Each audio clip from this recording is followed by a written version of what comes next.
So, today we're talking about dermal fillers and allergic reactions. Now, when people think of allergic reactions, they mostly think of what's depicted in Hollywood movies, where people get massive face swelling, lip swelling, difficulty breathing, and that's what we call anaphylaxis, which is a very serious type of allergic reaction.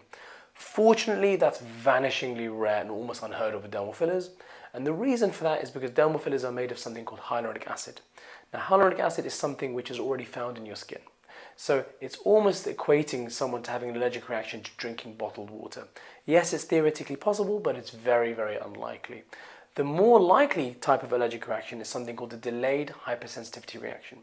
Now, this is something where someone gets a reaction after a period of time from the dermal fillers, typically weeks or months afterwards, like this, where you can see there's redness, swelling, inflammation, and typically this comes on suddenly without warning.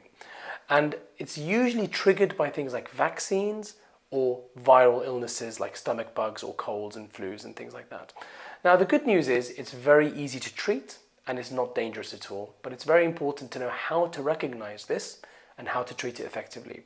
This has an occurrence of less than 1%, so it's actually very uncommon and we don't see it very often at all, but fortunately we're able to manage it in the very occasional incidents that we do see it. Typically we would advise a period of waiting for a few days because sometimes the swelling can subside on its own. If not, then we can prescribe a very short course of oral steroids, which often works in the vast majority of cases to reduce the inflammation. Failing that, the last resort would be to dissolve the filler. So whatever it is, it's completely treatable and reversible. But either way, it's an unlikely outcome and is not dangerous at all, but it's important to recognize when it does occur.